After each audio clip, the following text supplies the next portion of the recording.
The guest. It was nearly midnight when Sam heard the door creak. She lived alone in a small, quiet apartment, so every sound seemed amplified in the stillness. She dismissed it, blaming her nerves. After a long week she was exhausted, and the wind had been especially harsh, rattling her windows and unsettling her enough to double-check all her locks. Sighing, she pulled the blanket up and tried to sleep.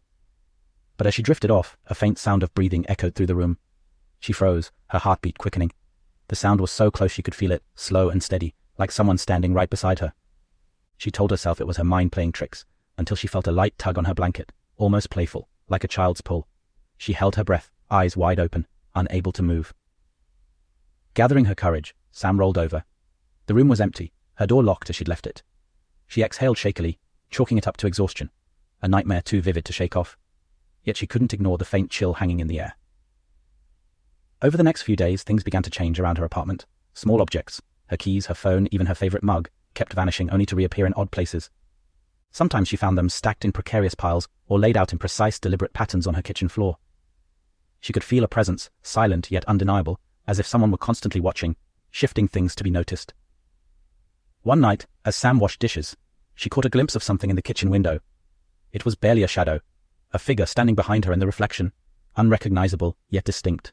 She spun around, gripping a knife, but the room was empty. Her skin prickled as she took slow, careful steps back to the sink, not daring to look away from where she'd seen it. Sleep became elusive.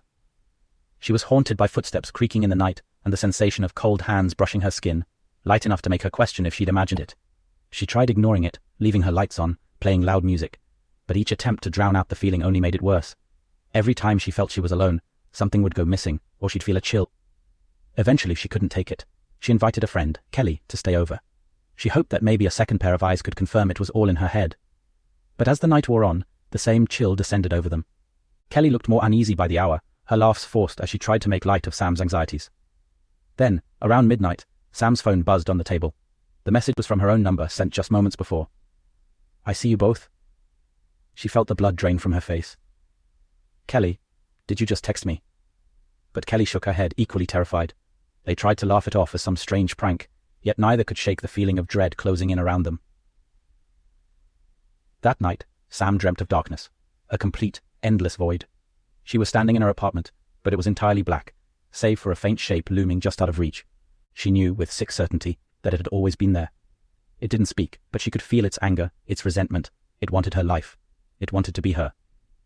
She woke up gasping, heart pounding, drenched in sweat, but her relief was short-lived. Kelly, sleeping on the couch, was gone. Frantic, Sam called out, searching every room, but there was no sign of her friend. Then she heard a faint voice, a whispery sound coming from her closet. She opened the door slowly, half expecting Kelly to jump out, playing a joke.